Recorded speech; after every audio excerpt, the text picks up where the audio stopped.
Assalamualaikum warahmatullahi wabarakatuh. Alhamdulillah rabbil alamin. Allahumma sholli ala Muhammad wa ala ali Muhammad. Pemirsa Khilafah News dimanapun Anda berada, salam jumpa kembali bersama dengan saya Aziz Rahman di program Kabar Petang edisi Selasa 7 Juni 2022. Insya Allah beberapa menit ke depan kami akan menemani Anda mencermati dan menelaah berita paling menarik dan paling populer hari ini bersama narasumber yang kompeten di bidangnya dan tentunya dari sudut pandang Islam. Baiklah pemirsa, inilah Kabar Petang selengkapnya.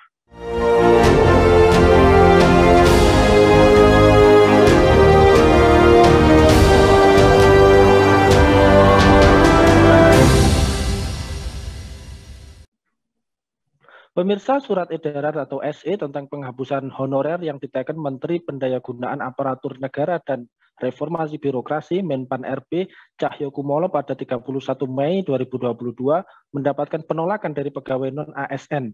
Pimpinan tenaga honorer K2 menilai SE Menpan RB tersebut tidak manusiawi.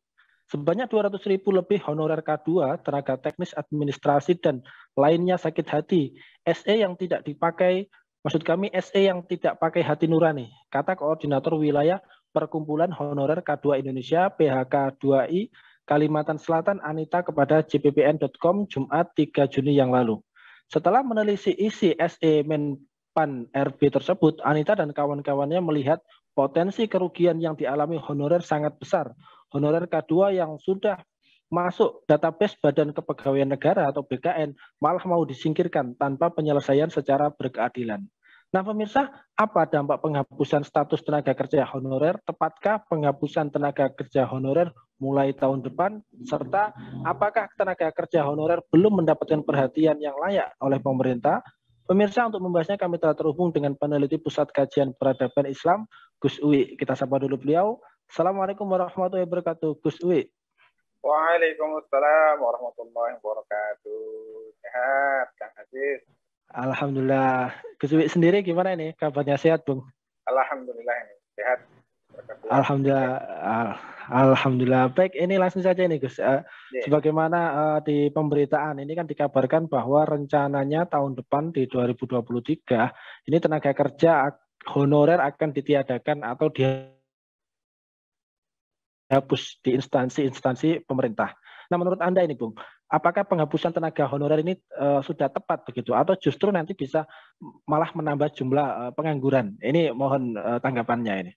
Iya, jadi kalau ditanya apakah ini tepat atau tidak, menurut saya jelas ini kebijakan yang tidak tepat. Nah, kenapa kok seperti itu? Kalau dalam logika saya kan di satu sisi pemerintah ini membuka lowongan pekerjaan. Beberapa waktu lalu kan seperti itu tuh, ada pendaftaran ASN. Tapi di sisi lain justru tenaga yang ada, walaupun dalam konteks honorer ini mau dihapuskan, kan jadi kontradiksi gitu kan. Nah, ini yang menurut saya ini tidak tepat. Nah, tidak tepat. Justru inilah yang kemudian bagi saya itu membingungkan gitu kan. Secara logika itu kalau dalam konteks kita berbicaranya ini ya, bahwa semua tenaga honorer itu baik. Ya, terlepas nanti ada isu macam-macam ya, ataukah yang kinerjanya nggak bagus dan macam. Tapi kan sebenarnya ketika dia bekerja, pasti kan dia punya tolok ukur gitu kan, tolok ukur. Mana ini memang kriterianya bagus, kinerjanya bagus dan seterusnya. Nah, katakanlah itu kita tutup semua dulu. Ya, kita anggap bahwasanya yang bekerja honorer itu on the track. Gitu kan. Nah, ketika dia sudah on the track, dia sudah punya pengalaman, gitu kan, dalam bekerja. Tentu dia pasti akan lebih ahli lah gitu kan. Karena kan ketika mau merekrut ya katakanlah pekerja baru pasti ada syarat kan, minimal pengalaman di bidang ini sekian tahun dan seterusnya. Justru di honorer ini kan dia punya pengalaman gitu loh. Ya kan? Udah punya pengalaman dan seterusnya. Nah, kenapa ini justru malah kemudian dihapuskan? Di titik yang lain ada pembukaan ASN gitu kan. Nah ini kan menjadi kontradiksi. Dan inilah yang menurut saya pertama ini tidak tepat gitu kan. Itu satu. Terus yang kedua tadi gitu kan, bahwa beliau-beliau ini, tenaga honorer ini kan mempunyai tadi, minimal yang saya katakan, dia itu punya kompetensi gitu loh. Setelah sekian lama bekerja. Nah, ketika itu ada dan kemudian kompetensi itu bagus gitu kan, dan kemudian secara kinerja juga bagus, terus apa alasannya kemudian itu diputuskan gitu loh. Gitu kan, diputuskan. Toh kemudian pemerintah juga membutuhkan itu gitu loh.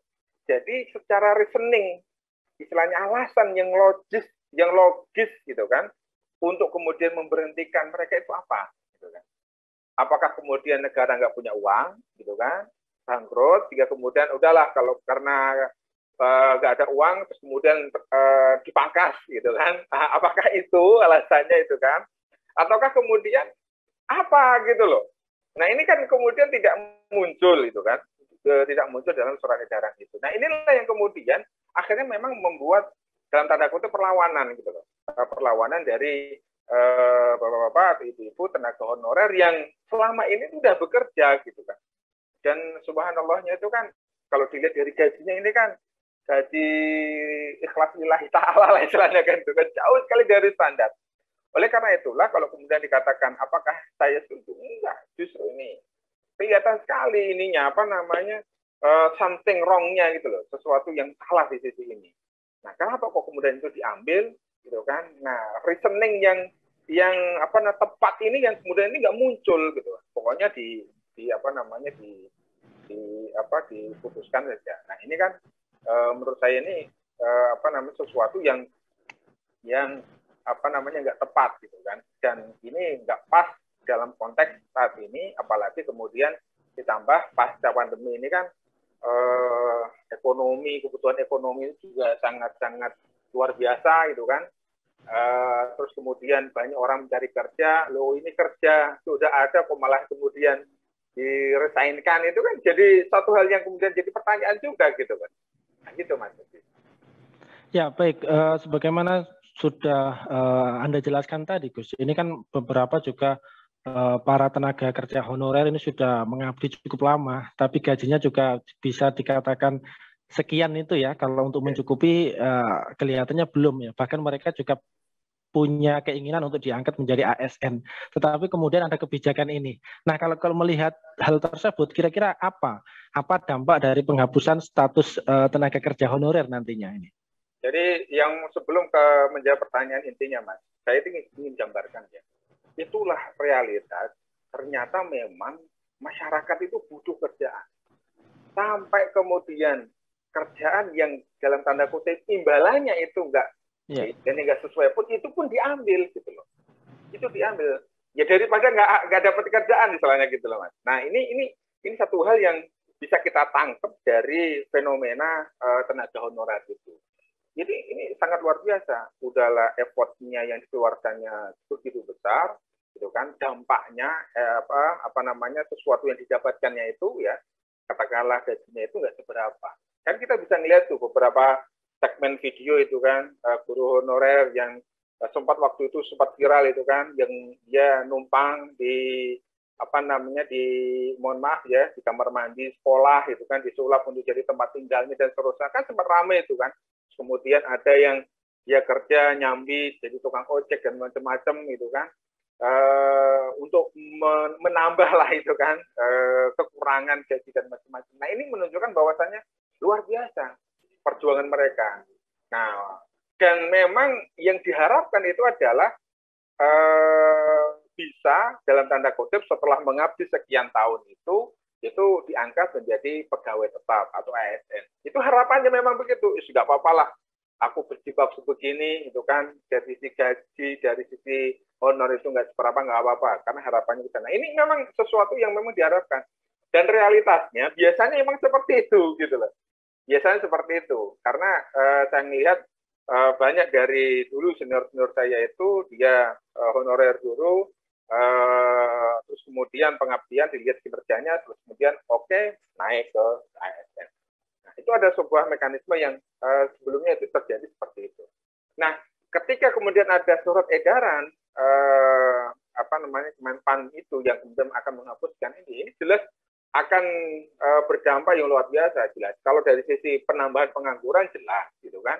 Karena kan coba dibayangkan tadi disebutkan sekitar ada kalau dari sisi ini 400 ribu sekian itu kan. Itu kan udah nampak itu berapa itu kan seluruh Indonesia kan gitu. Dan mereka itu kan bukan hanya 1%, banyak juga yang sudah berkeluarga. Artinya nanti juga dampaknya ke arah sana itu kan, dampak sosial dari sisi keluarga. Nah kalau kemudian itu berdampak keluarga, dan pasti kita juga akan berpikir bukan hanya satu keluarga saja, tapi juga nanti akan berdampak yang lain juga gitu kan, lingkungan yang lebih besar lagi. Nah jadi dampaknya ini akan sangat banyak dan akan multiplier gitu loh. Bukan hanya dari sisi person yang akan di nonaktifkan tadi ya, honorer tadi, tapi juga akan berdampak di sisi lingkungan keluarganya dan lingkungan yang lainnya. Nah sehingga kalau ini terjadi ya sama halnya dengan yang lain ya, ketika kemudian tidak ada saluran-saluran pekerjaan yang lain, tentu akan menimbulkan hal-hal yang lain gitu kan. Ya bisa positif, bisa negatif. Tapi ini ketika terjadi pemutusan ya istilahnya ini secara bersamaan, tentu akan membawa efek shock yang sangat luar biasa. Nah oleh karena itulah saya memandang ya akan muncullah banyak hal yang nanti akan berefek ke sesuatu yang tidak baik itu dari sisi sosial, masyarakat dan yang lainnya. Ya baik Bung, tadi Anda sedikit menyinggung terkait dengan guru honorer ya, dengan gaji yang cukup minim, terus kemudian pengabdian yang luar biasa, harapannya diangkat menjadi ASN, tetapi dengan surat edaran ini harapannya seolah-olah terputus begitu. Nah, kalau kita bicara terkait dengan guru sendiri, kalau di dalam Islam sendiri, sebenarnya profesi guru itu secara imbalannya atau gajinya itu seperti apa? Apakah mensejahterakan atau ada kemiripan seperti saat ini? Atau seperti apa ini? Mohon penjelasan ini. Dalam Islam itu kan sebenarnya memandang ilmu ya, atau mengajar itu kan sesuatu yang mulia. Karena Islam itu sudah menggarisbawahi bahwasanya thalabul ilmi fardhatun 'ala kulli muslim wal muslimatin. Artinya menuntut ilmu itu sesuatu yang wajib. Sama halnya kita memandang bahwasanya sholat itu wajib, maka menuntut ilmu juga wajib. Nah, karena wajib inilah kemudian bukan konteks individu saja yang dia itu harus mencukupi atau memenuhi semua prasyarat terkait dengan ketersediaan ilmu, gitu kan? Tapi juga kemudian menjadi tanggung jawab atau kewajiban dari negara gitu kan, untuk kemudian juga mencukupi dan melayani sehingga proses belajar mengajar ini berjalan dengan baik gitu loh. Kalau individu itu terkait dengan belajarnya gitu kan.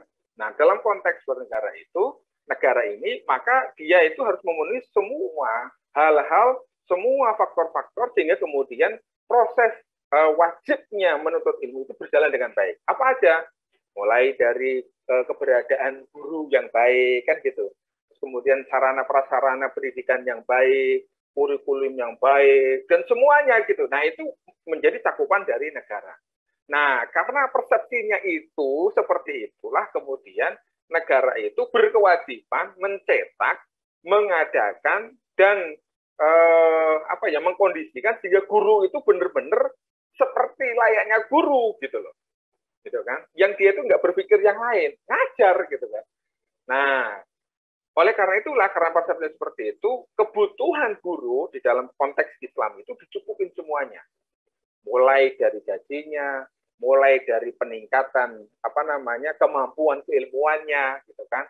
Cara prasarananya untuk meningkatkan kapasitasnya itu dicukupi, termasuk juga sekolahnya, ruang belajarnya dan macam-macam gitu kan. Nah, oleh karena itulah karena memang seperti itu, itulah yang kemudian Islam itu sangat menghormati dan sangat memuliakan seorang guru. Nah, tercatat di dalam tinta emas peradaban Islam di zaman Khalifah Umar bin Khattab itu negara itu mampu menggaji guru di Madinah ya. Per orangnya itu 15 dinar. Masya Allah. Padahal kita tahu yang namanya 1 dinar itu kan 4/4 gram emas. sekarang saja, tadi saya sempat cek ya, kurs istilahnya nilai tukar 1 dinar itu hampir 4 juta lebih 1 dinar loh ya. Nah, padahal gajinya ini 15 dinar. Jadi kita bisa bayangkan, kita ambillah katakanlah 4 juta ya, sebagai bulatnya supaya enak hitungnya itu. 4 juta kali 15 dinar, kali 15, berarti sekitar 60 juta itu. Gaji guru itu 60 juta per bulan. Coba bayangkan. 60 juta itu gaji apa? Manajer ke atas itu. Gitu kan?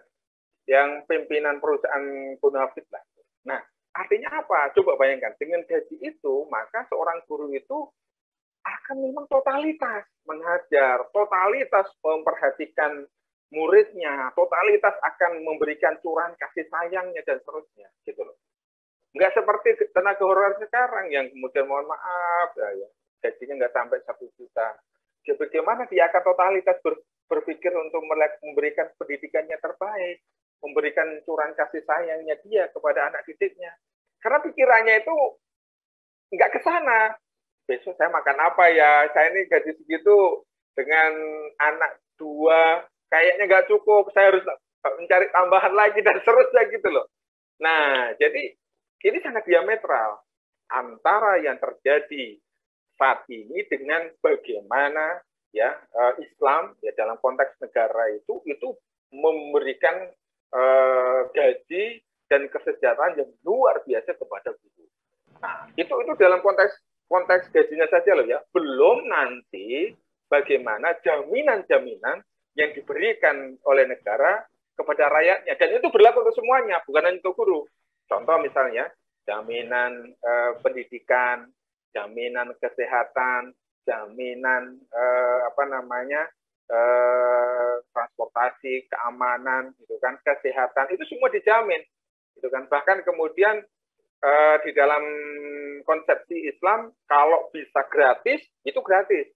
Kalaupun bayar, nanti dengan kos yang memang itu produksi saja. Jadi katakanlah guru tadi ya, entah guru entah honorer mendapatkan gaji itu memang benar-benar bulat untuk gaji dia, dan kebutuhan pokok ya, sandang, pangan, papan, kesehatan, pendidikan, keamanan itu dijamin oleh negara, gitu kan. Bahkan bisa gratis, ataulah kalau kemudian dia itu ada biayanya biaya yang murah, gitu kan.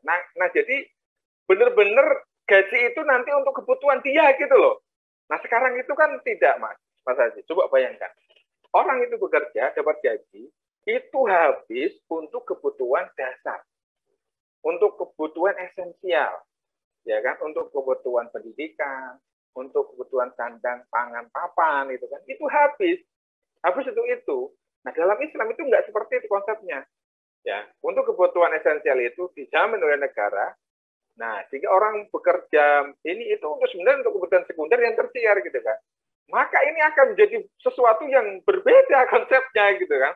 Kalau dalam sistem kapitalis sekarang itu dia bekerja untuk memenuhi kebutuhan dasar, karena kebutuhan dasar ini oleh negara dibiarkan, gitu kan, tidak jadi jaminan, gitu kan, karena prinsipnya adalah kebebasan, gitu kan, atau sekulerisasi, negara itu tidak masuk dalam ranah-ranah itu, gitu kan, privatisasi yang ada dalam Islam itu tidak seperti itu. Semua justru malah dijamin oleh negara kebutuhannya sampai kebutuhan-kebutuhan esensial, dasar dan seterusnya, sehingga kemudian itu yang dia mendapatkan gaji itu untuk kebutuhan sekunder atau tersier. Nah, di titik inilah jadi kembali case-nya ya tadi, seorang guru di dalam Islam itu sangat luar biasa. Apalagi termasuk juga pekerja-pekerja yang lain lah, gitu kan. Jadi bukan hanya guru, tapi pekerja lain juga luar biasa. Dapat jaminan yang mantap lah gitu loh, Mas Haji. Ya, baik, Mas Aw, ini kalau di dalam Islam dengan gaji yang luar biasa, terus kemudian ditunjang dengan fasilitas dengan berbagai macam kemudahan, lantas kemudian bisa dijelaskan juga ini, Gus, bagaimana konsep rekrutmen pegawai di dalam Islam, ya, terutama pegawai negara. Apakah di sana nanti juga ada istilah honorer atau seperti apa ini? Jadi kan sebenarnya gini, di dalam Islam itu bekerja itu konsepnya sederhana. Mengambil kaidah itu orang bekerja itu kan ahdul manfaah bil iwad. diambil manfaatnya dengan balasan, dengan kompensasi gitu kan. Jadi katakanlah kalau dia itu guru, manfaat yang diambil apa? Oh, tenaga dia untuk mengajarkan gitu kan, curahan perhatian dan macam-macam gitu kan. Nah, itu manfaat yang diberikan oleh pekerja. Nah, kemudian diganti dengan iwat, dengan kompensasi, katakanlah dengan gaji. Nah, dari sinilah kemudian memang akhirnya sederhana saja. Jadi bekerja itu memang take and give gitu loh. Jadi pekerja itu memberikan manfaatnya apa, nah terus kemudian yang memberikan pekerjaan itu memberikan balasan gitu kan. Nah ini selain itu nanti akan dibatasi dengan katakanlah akadnya itu harus jelas pekerjaannya apa gitu kan, jelas timingnya gitu kan, hariankah ataukah kemudian bulanankah ataukah tahunankah ataukah kemudian nanti tahunan itu mulai sekarang sampai umur produktif kapan, itu nanti sesuai dengan akad-akadnya gitu kan. Nah, dalam Islam itu sangat terbuka di situ. Nah, tentu kalau ini sebagai ASN pegawai negeri kan nggak mungkin juga kalau karena ASN pegawai negeri itu kan termasuk dalam public services, ya kan, pelayanan umum. Contoh misalnya guru kan pelayanan umum kan, gitu kan. Kalau coba bayangkan pelayanan umum, terus kemudian dibatasin kontrak kerjanya per tahun, gitu kan. Kan jadi agak ribet kan gitu loh, ribet kan. Contohnya begini, Mas Aziz, coba bayangkan, ini ada satu sekolah SD, gitu kan, SD, kelas 1 sampai kelas 6. Nah, kelas 1 gurunya itu dikontrak cuma setahun misalnya gitu kan. Baru dia ngajar, besok lagi, setahun lagi, ganti lagi. Kan berarti kan harus adaptasi lagi, ini apa namanya, adaptasi kurikulum, terus kemudian adaptasi penyusunan hal-hal yang lain dan macam-macam. Kan bisa bayangkan Mas, kalau kemudian itu ganti-ganti setiap tahun kan luar biasa gitu loh. Effortnya itu luar biasa. Nah, maka kemudian akan lebih pas kalau untuk ASN itu memang ada jangka waktu yang lebih panjang, sehingga kemudian semakin lama dia itu memberikan effort, pengajaran, dan macam-macam, dia itu semakin pandai, makin pinter, makin profesional di dalam penyampaian dan macam-macamnya itu. Maka kemudian bagusnya memang kalau dalam konteks ASN itu, kalau menurut saya lebih panjang ininya gitu kan, sampai usia produktif, itu satu. Nah, dalam konteks tadi, akad bekerja itu, akdul manfaat bil iwad. Nah, terus kemudian bagaimana dalam konteks kriteria pekerja, maka kemudian dalam Islam itu mensyaratkan sebenarnya cuma 3, dan ini sebenarnya sederhana dan sudah biasa lah. Ya, pertama itu dia itu harus amanah gitu kan. Amanah itu kan sesuatu yang biasa. Tapi dalam konteks inilah yang menjadi penting. Contoh misalnya, orang pekerja amanah itu adalah dia itu amanah dalam waktu. Kalau kemudian dibilang jam 8 masuk, ya dia jam 8. Gitu kan. Jam keluar jam katakanlah 14, ya keluar 14. Ketika dia mengurangi itu, gitu kan, itu dia termasuk tidak amanah dalam waktu, kan gitu kan. Termasuk kemudian amanah dalam memakai fasilitas-fasilitas. Mana yang itu sudah diizinkan, mana yang enggak, gitu kan. Jadi benar-benar amanah gitu loh. Menjaga amanah yang diberikan oleh negara itu kan kepada dia. Itu satu, amanah. Terus kemudian kafaah. Kafaah itu profesional. Artinya memang dia itu benar-benar akan mencurahkan semua kemampuannya, gitu kan, untuk kemudian bekerja sesuai dengan job desk yang kemudian dia sudah berikan, sebagaimana akad pekerjaan yang telah dia tanda tangani. Jadi itu akan dia lakukan, gitu loh. Sebaik-baiknya, mau ditanya nggak ditanya, itu akan dilakukan, karena bukan hanya ketika sudah tanda tangan kontrak ya, tanggung jawabnya itu dia dengan atasan, tidak. Dia tanggung jawabnya dia dengan Allah Subhanahu wa taala, karena dia itu sudah berakad gitu kan. Ya ayyuhalladzina amanu aufu bil uqud itu. Wahai orang-orang beriman, penuhilah akad-akad kamu gitu kan. Nah, akad itu bukan hanya kepada pimpinan saja, kepada negara, tapi sudah bertransformasi. Akad itu nanti ada tanggung jawabnya dengan Allah Subhanahu wa taala nanti di akhirat. Nah, itu satu. Yang kedua amanah, kafaah. Kafaah. Terus yang ketiga itu adalah himmah, punya etos kerja. etos kerjanya luar biasa. Jadi dia itu kreatif gitu loh, kreatif, mencari, mengelaborasi, apalagi ya. Jadi tidak menjadi pekerja yang ibaratnya gini, seperti kerbau ya, yang kalau nggak dicocok hidungnya itu nggak jalan itu kan. Enggak, tapi dia terus berpikir untuk memajukan bidangnya, sektornya, dan macam-macam. Nah itu, jadi amanah, kafaah, dan himmah. Nah, kalau itu berjalan, maka insya Allah secara pekerja itu sendiri akan menjadi pribadi-pribadi yang luar biasa. Nah, itu yang kedua. Yang ketiga, ini baru dalam konteks negaranya. Negaranya itu, ya, dalam hal ini,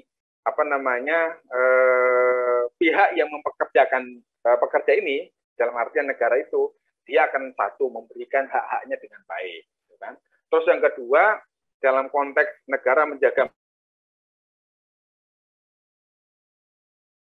negara kepada rakyatnya untuk memenuhi tadi kebutuhan esensial, gitu kan? Sandang, pangan, papan, kesehatan, pendidikan, dan keamanan itu dicukupi semuanya.